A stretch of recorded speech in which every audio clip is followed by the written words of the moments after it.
We get asked a lot here at Fanatics Media, how do I find products? How do I create products? How do I pick which are the right products to sell? And while we have some expertise in this area and like to think we are knowledgeable and can really guide you and help you, our guest today, well, she's got much more expertise than we do. And so we're going to pick her brain a little bit and learn just a little smidge of everything she can tell us. We are real thrilled today to have Tracy Hazzard here with us. She is the CEO of Hazzard Design. Now, you've heard of ghostwriting, but have you ever heard of ghost designing?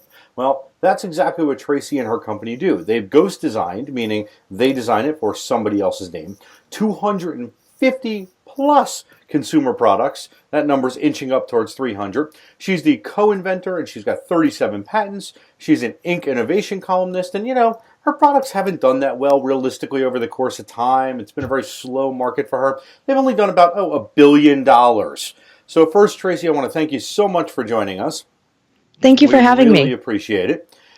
250 products. How did you even get started down this road?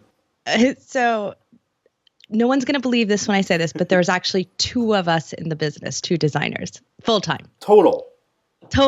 It's my husband and I. And that's you guys it. have 47 hands, 36 brains, and partridge in a pear tree? No, we do have a great team under us, but we really want to make sure that our hand is in all the designs. So we've kept it ourselves. We don't have an agency model.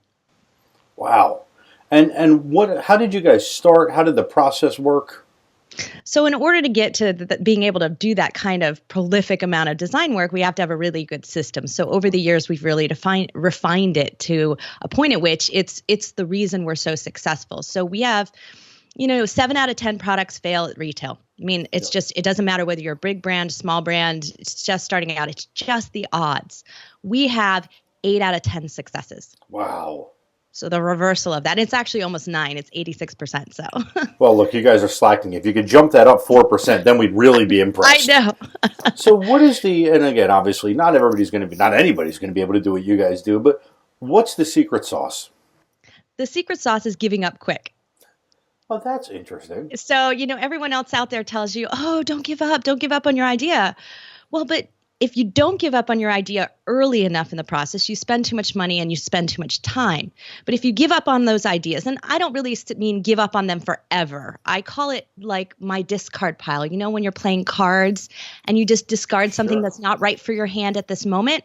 That's how I treat our ideas. That's how I treat our products, our designs even. It might be a rendering that just didn't work out and we're like, next time. But it sometimes comes back up to the top and is at the right time. And so that's kind of how we treat them a little more casually. Our ideas are not our babies. They are just ideas, and we're going to have 10 more tomorrow.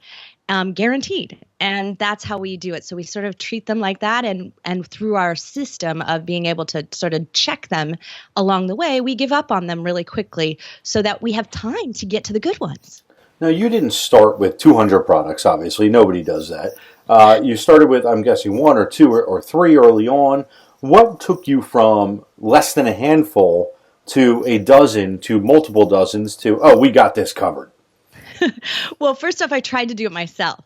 So we had a business back in the late 90s, early 2000s called T-Tools, which was TT for Tom and Tracy, because that's the two of us. So it was our business again back then. We've been working together almost 25 years. And it was just... still like each other, right? We do. We still spend 24/7 together. Yeah, I know. I think that's part of the reason people are like fascinated by our business is like, wow, they're still doing it. But no, we had this business together. It was tech tools back in the late 90s when the first Palm Pilots came out. Okay. And it was stylus pens and accessories for handheld computers. So, kind of cool. We thought we started an e-commerce company at the height of e-commerce, and we did some great things, except at the end of the day, we were still making pens after 3 years. And then 9/11 happens, things tank in business, the dot-com bubble bursts. I mean, we were actually pretty well diversified and protected, but we weren't getting to making new products and designs. And that's what we wanted to do, was to do a lot of products. And so we realized, our role is not great at taking it all the way. Let's find people who already are in the channel, already have Best Buy shelf space or, whatever it is that we want. And let's work with them to do great products. And so that's what's enabled us to do that number of products, because I don't take them from idea all the way through and continue to sell them and manage them through their life. We manage it for maybe 9 months to a year worth of time, where from the idea all the way through to the end of the very first run. So we manage it all the way until the first run is approved and on the shelf somewhere. So you have an idea, or your husband has an idea, or other people can come to you with ideas, correct? Yeah, it works multiple ways. We have an idea, people come to us with an invention or an idea, or they come to us, and this is the predominant part of what we do. They come to us and say, I want to enter this category at retail, or I want to enter this market. Okay. What should I make? And how do you determine the analytics or the understanding of this would be a good product for you to make? That's a really great question, because that's the hardest part. And if you don't do that research, if we don't get a client or someone who wants us to take the time to do that right, then we don't take them if they're in too big a rush, because that's where the research happens. So we study what's actually on the shelf, even if it's an e-commerce product. We study what's on the shelf, because that shows what has the majority traction. It can be a mistake to watch the numbers on e-commerce because they're algorithmic. There's a whole bunch of things that go into it. Some of them are promoted by, whether you're promoted by Amazon, promoted by Walmart or Target, they're being pushed by the organization there. So they may have nothing to do. They may have to do with them getting it out of the warehouse, and not that it's a good seller. So it's not a good way for us to watch it. So we try to watch all of it together. And we actually build our own proprietary database. So we actually track all the statistics that we know work. So there's about 10 points of data we track. It's not all that different from like the Amazon FBA Jungle Scout program, that watches that. So, it's like that, but we do it manually per product category. And some idea of, and obviously different products are going to cost different amounts, but to use your services, I want to create something in the cell phone category, right? That's not electronic, but some sort of accessory. And I want to work with Hazzard Design. What is the process, and fill me in, because we know we're going to see thousands of viewers to this, and a lot of them, and a lot of the questions we get are about product selection, product creation. They're not as concerned with how to optimize once they have the product. They don't know how to do the product. So walk me through these steps if I want to work with you, and what type of finances I need to set aside to make something like that work. Well, originally we were really exclusive, and it was really hard to work with us, and we only took on a couple of clients a year. But about 2.5 years ago, we switched that over as we started to expand our business into other categories and other areas, and as we started to do more e-commerce work, because it was faster. So instead of 9 months, a project might take us 3 months. So because of that, we really changed our whole model of business. And right now, you can pretty much access me for an hour at a time and just, and do as little as that. And so say, let's talk and check. Do I have a good idea? Is this going to go? And I can't, take all the time to do the research in that, but usually there's a quick gut check and a few market factors that I can check out and take a look at. And if you've done your Amazon tracking and your Jungle Scout and you give that to me, then we can make an even more educated guess about whether or not you're on the right track or where you need to go or what's your next step. So that's really, easy way to go into it. But we've also been working on a community that's going to launch next month. And that community allows you to just be in and access on an as needed basis. So today you might need to decide what you want to make, but in 2 months, maybe you need help with a vendor or sourcing in Asia. And we've got that covered for you too. So if it's not us, it might be our partners, but people that we've vetted and we've worked with for over 10 years, most of them, we try to make them accessible on an as needed basis. So you can do it with as little as a couple $100s to, probably a full program when we do a full blown and get somebody all on the shelf. It's like a $10,000 a month retainer for at least a year. So, any range in there though works. Well, that's really interesting, because there's a lot of people who have set aside money. I mean, you'll see people on Facebook, Amazon groups saying, I've got $200, but I want to get on there. And you're like, well, go to the store, buy yourself some lunch, because you got no shot, right? But there are those people, and we get calls all the time, hey, I've got 10 grand. Hey, I've got 20 grand. I don't know where to start. So just having your ability to consult with you is vital. Once again, we're talking with Tracy Hazzard, the CEO of Hazzard Design, and this is just such a fascinating topic for me particularly, because I love the design aspect of building your own product, and you guys ghost products as well. What is the hardest part when you get into the design and engineering, right? So you've got your concept, you know what you want, you've run your analytics, Tracy signed off on your idea. Now the production and the design and the engineering. What do you find most people stumble at, and what do you find to be the hardest parts? So most people stumble with pulling the trigger. It's a fear factor, really. They just are like, am I right? Am I wrong? And because, they don't have the kind of success rate we have, so they know the statistics, right? I mean, it's not even just 7 out of 10 products fail, but only about 2% of inventions actually make money at all. So, that's really scary when you go into thinking about that. You spend a lot of money on patenting and all of those things. So pulling that trigger is really scary for a lot of people. And I think when you've done your homework and you've done all these things and you've asked a few experts, and that's the most important part. If you ask outside of your circle, please ask outside of your circle to your target audience, is this any good? Then, or what has happened, to ask experts who are in the industry, they know better, then it's highly likely you're on the right track and you just need to take that next step. Now, let's not go and buy 10,000 pieces of anything, right. but hey, take that next step. That's probably the hardest part for most people. For me personally, for our business personally, actually the hardest part is that we get so many great ideas and great clients who wasted too much time and money. So we can't help them now. So they spent all this money patenting. And that's like my number one pet peeve is like, stop spending $10,000 patenting, spend $10,000. Let us test the market through Amazon or some other way. Let us get going on your concept, because I can do so much more for you, because that's just an indicator if you're on the right track. But you could be sitting on a patent that now is no longer valid because what I need to make it market ready might shift. And now your patent is not even useful anymore.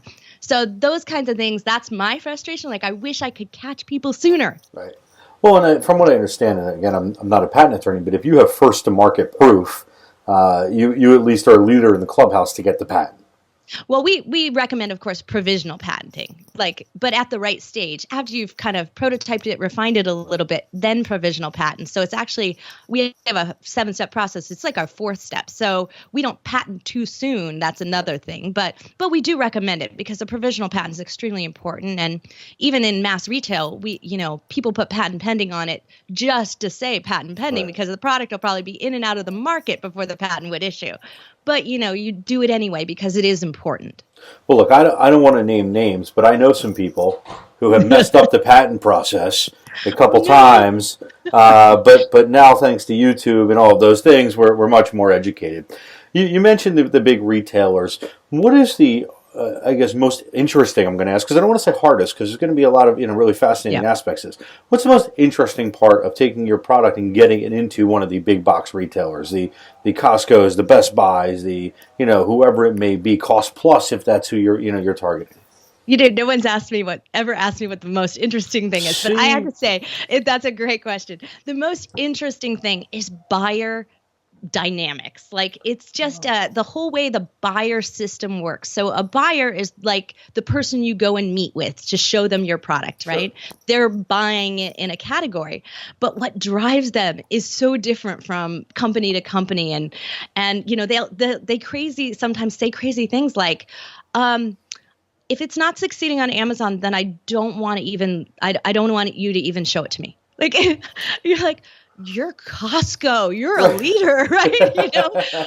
Different audience, different prices. Yeah, we don't lead. We want to do the best product that's out there on the market, but we want to know it's already going to succeed before we bring it in. Like, they say things like that, and you're just like, whoa.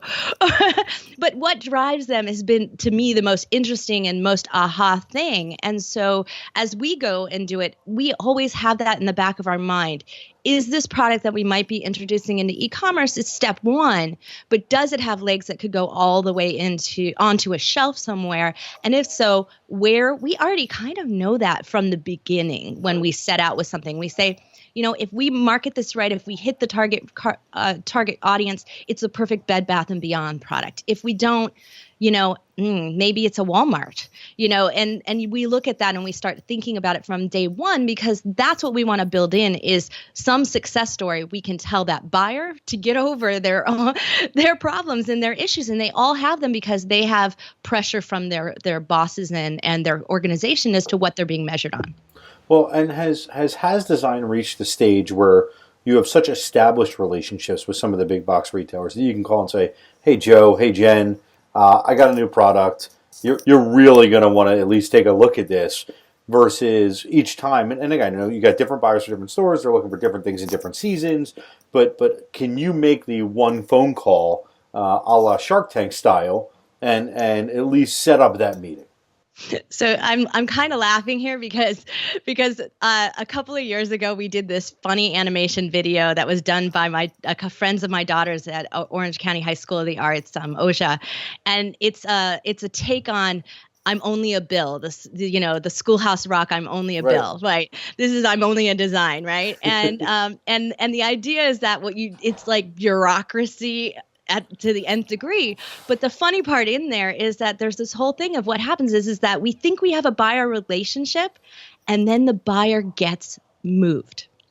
So we do have a good reputation there. Like when you go in and they were to say, "Oh, Tracy Hazzard wants to see you at Costco," she designed that chair that we've been selling for on and off for we've been selling it for 5 years straight. Right. They'll be like, "Oh yeah, we'll take a meeting." So it can happen, but not in every category. But one day a buyer's selling furniture, and seriously, the next day they're selling diapers. I'm not kidding you. Like that's how it works. So you never know. What we do is we have partners that are sales reps that have been in and out of those organizations. So on a daily, monthly, weekly, whatever it takes in the types of them, and specialists in the various retailers. So whichever one it might be, because it's nuanced, but you don't want to make a mistake there. You don't want to go in yourself. I don't even want to go in myself, although I will go in there with them because the power of what I have to say as a successful designer means something to them when I get there. But I let them do it because if you make a mistake, dumb little mistakes like you don't call the assistant buyer or you don't email them and you try to call, like they penalize you and they won't see you. Well, Tracy's going to be very surprised when I handcuff her to my wrist and we go in with my design just to make sure she's going with me. We're talking to Tracy Hazzard, the CEO of Hazzard Design. It is a two-person, amazing design firm, 250-plus products, almost $1 billion in sales, co-inventor 37 patents. I feel like I got like 9 more bullet points I could just roll through. You've done furniture, you've done tech, you've done gaming. What has been the most successful product you've done? Number one. And number two, what's been the most surprisingly successful product you've done? So our office chair at Costco that I was kind of referring to before is our most successful product. If we were a musician, that'd be our platinum record, because you don't get something to last in the cyclical way that Costco and seasonal way that Costco works to sit there for almost 5 years. And I'm pretty sure that chair's in my home office right now. It probably is. It's in a lot of home offices. Like I'll go into offices and I'm like, "Oh, there's my chair. Oh, there's my chair." You're so it welcome. feels really good. Yeah, it's $99. So that price point is really where that chair is. Absolutely that in my. So thanks for my chair. Yeah, you're welcome. So, that in and of itself, it feels really good. And that's always been one of my, one of our great successes. But, it was 20 years in the making because I had worked for Herman Miller on the very first mesh chair ever introduced to the market. So that you just can't make a platinum record overnight. It doesn't work. Like anyone who tells you it's overnight success is lying. So it took us 20 years to really make the perfect product. So that's what's the line? It took us 10 years to become an overnight success. That's right. Exactly. So now the most surprising ones, I would say gaming chairs. Like I really didn't think, and they're like gaming rockers and ottomans. They're low to the ground. Yeah, exactly. As a mom, I hate them because they have like wires everywhere and all of that. So to me, I was like, do I really want to design something I don't even like? Right. And but surprisingly, they were actually the most fun to design. In the end, the research showed that girl gamers were on the rise. So we got to make some fun ones. We got to add details, and I got to pull in and say, hey, let's get rid of these wires because moms hate them. And, so you get to, you take what you don't like and you turn that into something successful. Well, I'm about 6'1", and I'm about as smooth as gravel. So I have been in these gaming chairs, and there was nothing worse than trying to get out of them. You're like rocking back and forth. So I'm going to stick with your office chair. So I don't make any, I can't help, I'm sitting and I can't get up situations. That's right. When you see the changes from Amazon, and I know your clients are going to be not only on Amazon but all kinds of e-commerce sites, and they're in retailers. But when Amazon changes things, like they've done recently with stopping sellers from fourth quarter sales on last minute notices, changing the review process, which has been a huge issue for new products, especially what I like to call the take them and go products, the little things you can put in your pockets, the little plastic things that don't cost that much money, but you sell 20,000 of them and you're home free, or you sell 50,000 and you're home free.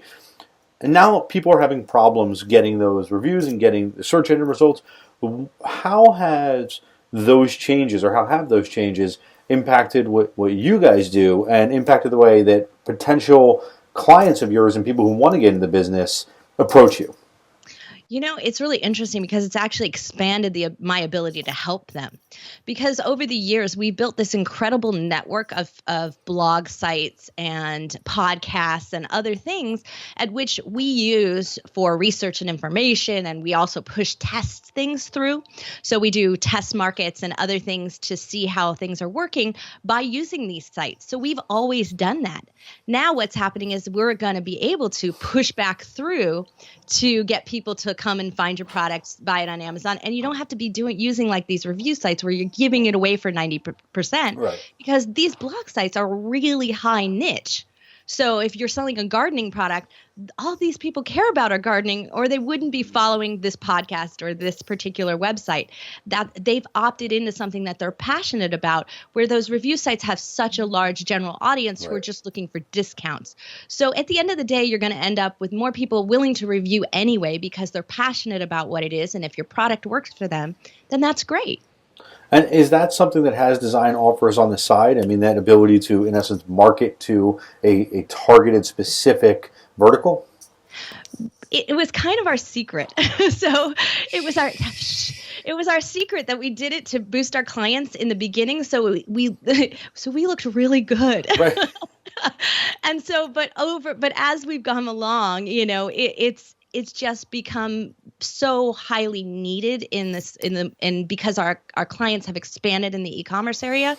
So what has happened is that we actually are starting a whole new website around it that's going to allow us to just have people just request that. So in a sense, we're a liaison to communicate and pick the right one. Mm-hmm. So we can match your product with the right sites. And then we communicate back and forth with those sites to say, hey, are you interested in doing this? And most of them will say yes, because they have the relationship with us and they've done it before. So they know we wouldn't push anything to them we didn't think was already a good product. And is it too early to give us that website? It's not too early, but all you can do there is go and type in your email address. But it's CPRev, so CPREV.com, and we're calling it the Consumer Product Revolution. I love it. Well, we're going to have Tracy back for sure when we get that site up and running and find out more information. We're going to talk about that. You are a big proponent of 3D printing. Yes. And what it may mean to product and design. Talk to us about what you believe the future holds on the 3D printing front. So originally we used 3D printing for on and off for 20 years for prototyping for clients and doing things in our own models and all of that stuff. But the reality is I thought, it's just, it's just plastic stuff. It's just a prototype, right? I didn't really take it very seriously. But then desktop printing really came about, and my husband, partner, Tom, he kept bugging me to buy us a 3D printer. And after using it for almost 6 months, we hadn't really made anything that I thought was Instagrammable. And I thought, if it's this hard for us who've been designing for over 20 years at that point when we started it, then how is it going to ever be consumer ready? Right. But what I learned when we finally got it right and we started making product was there are forms and all sorts of designs and things that you can't do and ways to personalize things. And the aha happened for me when I realized the biggest problem at retail, the biggest problem at Amazon, all of these things is inventory. Do I buy? How much do I buy? Do I buy too much? Is it sitting on the shelf? Is it turning fast enough? There is zero inventory, but a design file sitting somewhere online. That's it. Zero inventory in 3D printing. In a zero inventory world, we could do so much more from a design standpoint. We can do so much more to be consumer relevant. We can test so many more things. So that's what I'm most excited about. The problem is that the whole system isn't set up to handle it yet, Right. so it's going to take quite some time. By the way, Tracy Hazzard, the CEO of Hazzard Design, if you're looking for an equivalent excitement as far as Tracy and 3D printing, look at Chicago Cubs fans and potentially winning the World Series. That's kind of what that looks like. I like it. You talk about a zero inventory environment. How quickly could you turn around something on 3D printing? Let's say you have your design and I tell you, hey, we're selling out quick. I need 1,000 units of this widget or a 5,000 units of whatchamacallit. What is the timetable versus a factory situation? So, the thing is that that's kind of a myth in the market that the timing takes too long. It doesn't quite take too long. The desktop printers take too long. The industrial printers that you would really use to manufacture something, they don't. You can print batches of things. They have farms of machines at some of the factories that I've seen. I mean, they print out 3D print Invisalign braces, those ones that move your teeth and they look invisible. They've been printing those in a farm situation for years now, and they generate thousands of them a day. So, Wow. And each one is individually matched to somebody's mouth. So the hard part isn't really the printing, or the length of time isn't really the printing. It's the design time from the beginning, because to really do a good design, Tom and I have found it really takes somewhere between 100 and 200 hours of design time. Now, that's not a lot in the scope of overall how long it might take us to design a product in Asia and get it done. Sure. I mean, it's really not, but it's dedicated time to design those. And so it's a lot of design labor, which is expensive labor compared to anything else that you do. But if you spend 100 to 200 hours, what you can ensure is that at the end of the day, that product is safe. It's consumer product ready.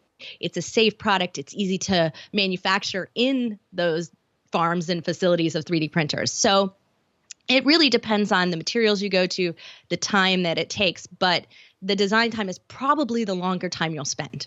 And how long of a time period, looking into your future crystal ball here, do you see this from moving on from manufacturing of products that, designs and little things that you would likely sell on Amazon, not including chairs and the bigger items, to moving from manufacturing to, let's call it 85-90% 3D printing? 85-90% is probably quite maybe 10 years away, I think. Okay. In reality, and it won't be in every category. Like I know people are saying, oh, you can print out your own clothes. I don't think it's going to happen in textiles. No. The materials are not there yet. They need a lot more research. So and electronics are going to be a problem on that front too. You're exactly. looking at a simpler, not necessarily simpler design, that may be the wrong term, but something less cumbersome. Yeah, I mean, one or two different materials combined together can happen, limited amount of, we call them hybrid products, things like that can happen. But, I really think we're going to start seeing a tip start to happen sometime the end of next year and into 2018. That's my prediction. Mattel is supposed to be coming out with a 3D printer that is for that kid age where they can kind of make their own toys and everything. And I think as we see that generation come up, that's why I say 10 years, because that generation is coming up. I talk to kids every day who have been 3D printing in their classrooms, who are passionate about it, who are excited about what they've learned. And to them, the minute you've held that object in your hand that you conceptualized, it's addictive. Yeah, I was at CES last year, and they had the massive, 3D printers, and they're spooling everything, and you go, oh, that's pretty cool, whatever. And then you go, that's a baseball glove. They just 3D printed a usable baseball glove. Sure, it wasn't leather, but now you have my attention. So, very, very interesting stuff. Tracy Hazzard, CEO of Hazzard Design. As we wrap up here with you, and by the way, this has been a fascinating interview. I appreciate your time. This has been one of our more enlightening. I feel like I could talk to you for about 10 hours. We ask all of our guests the same question at the end. With all the technology, all the apps, all the software coming into e-commerce, there's a lot of noise, but there's also a lot of quality. You have your own software that you guys have created. Outside of that, assuming we can't steal it from you, what are the softwares and the technologies that you really like in the space that you would recommend to either designers or e-commerce sellers or really anybody in the world and realm that you deal with? That's such a good question that you asked that of everyone, because there's so many things out there and so much noise. At the end of the day, what we find, and the reason why it never matters to us, we're kind of experimenters, and we'll try anything new and we'll go with it and see if it's actually helping. But at the end of the day, if it's not saving us time, it's not saving us money, and it's not allowing us to do what we want to do, we just give it up. And that'll be nice to have tried that. Let's move on. But because our process and our way of analyzing it overarches anything that happens. So if we're going to rely too much on that tool, that's the mistake that I think a lot of people fall into. I think, Jungle Scout's a great tool. It's easy to use. There's no problems with it. It does fairly well, and it's fairly accurate, because I can look at my clients' numbers and go, right. Yeah, that's about what they're doing. Right. So that's pretty close. I know it's accurate. And so, that's great. But at the end of the day, if you don't know how to interpret that, if you don't know what that means or what that's telling you, or if you look at it, for instance, at the wrong time of year, that's a mistake too. So, you pump it in and look at some stuff here in the fourth quarter, and you're going to be making such a mistake, because it's going to look way rosier than it is going to be for next year, and you'll plan wrong. So it's what you do with those tools are that. But I have 3 things that I love to use every single day. It's called Get Pocket. It's an applet, and you can download it to your phone as an app, but you can use it on like Chrome or Safari or anything like that. And I love that, because there's so much information going through us every day. And so I like to save it. So, because I'm a consummate researcher, and I know I might need that, but I don't want it today. Yep. And if I spent the time to read it today, I'd be all distracted. So anytime something comes into my inbox that's worth reading, or anytime anything I find on the internet is worth reading, I don't let myself get derailed from what I'm doing. I add it to the pocket, and I tag it with whatever it is that I'm going to do. Saves me tons of time. And then I was like, hey, these are all, having something to do with the podcast I wanted to listen to, or this has something to do with 3D printing. And I pull them up, and I use them when I use them, and then I archive them. The other thing that I use that's on a similar vein is I use a tool called Rollup, which I absolutely love. I love Rollup. Please tell everybody what it is, because I use it too. Rollup, and you need to use it with your Google Mail. So somebody will find, they'll find me, and they'll enroll me in some email thing, and I'll unroll myself and unroll in my Google email. And so that way I can get one, almost like a newsletter of all the things I've subscribed to once a day. And I scan it, and I click on anything that I know is urgent, and I pocket anything that I know is important. And that's it. And so I only really review all that, but it took out a good 20% out of my email box. And so I love it. Well, that's one of the good, it's unroll.me, right? It is. It is unroll.me. And you know what's interesting about that? That's one of the great productivity hacks, right? Taking a step aside from design, a lot of people, when they work, they get easily distracted, and your inbox can be overwhelming. So, public service announcement from Fanatics Media and from Tracy Hazzard. Stop having 26,000 emails in your inbox that you don't read. Use Unroll. Get it out of there. All your newsletters are going to come in one spot, and you'll be amazed at how quickly you end up with, 30 emails in your inbox instead of 3,000. And also, not every newsletter is good. Anyhow, we'll talk about that later on a whole separate podcast. Tracy Hazzard, the CEO of Hazzard Design. I want you to give the websites one more time, just to send people your way for both Hazzard Design and the new website. So Hazzard Design is HAZZDESIGN, and that's because Hazzard has 2 Z's. And CP Rev, so CPREV.com is the upcoming site that's going to be a membership community to support both you guys helping to find places to get to them to review your products, but also have access to me and my team to ask them questions about anything you might have. Well, if you haven't just listened to Tracy for the last 30 minutes and understood that she knows exactly what she's talking about, take your computer off mute, because you're not paying attention. Tracy, thanks so much for joining us here. We appreciate your time, and we look forward to, we are going to have you back next year. Want to talk more 3D printing, want to talk more about the new website, and appreciate your time.